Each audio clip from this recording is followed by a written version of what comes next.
ចំណងជើងរឿងត្រីតូចនិងការស្វែងរកមហាសមុទ្រមានត្រីតូចមួយក្បាលវាតែងតែមានអារម្មណ៍ថាមិនសប្បាយចិត្តនឹងជីវិតរបស់វាឡើយជារៀងរាល់ថ្ងៃវាតែងតែហែសួរត្រីចាស់ថាលោកតាតាមមហាសមុទ្រដ៏អស្ចារ្យដែលគ្រប់គ្នាធ្លាប់និយាយដល់នោះនៅឯណាទៅខ្ញុំចង់ទៅទីនោះខ្លាំងណាស់ព្រោះគេថាវាជាកន្លែងដែលមានសេចក្តីសុខបំផុតត្រីចាស់ញឹមរួចឆ្លើយថាមហាសមុទ្រគឺអ្វីដែលឯងកំពុងហែនៅខាងក្នុងវានេះឯងត្រីតូចឆ្ងល់ហើយតបវិញទាំងមិនអស់ចិត្តទេនេះគ្រាន់តែជាទឹកតា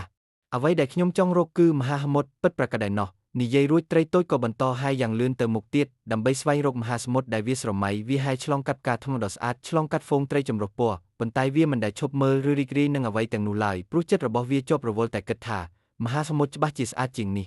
រហូតដល់ថ្ងៃមួយវាហត់នឿយខ្លាំងពេកក៏សម្រេចចិត្តឈប់សម្រាកពេលនោះឯងទើបវាដឹងថាមហាសមុទ្រមិនមែនជាគោលដៅនៅទីឆ្ងាយឡើយប៉ុន្តែវាគឺជាអ្វីដែលនៅជុំវិញខ្លួនវាជានិច្ចគ្រាន់តែវាមើលរំលងដោយសារតែការរំពឹងទុកខ្ពស់ពេក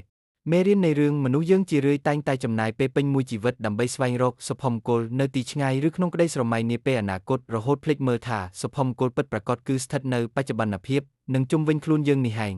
ចំណុចសម្រាប់វិភាគ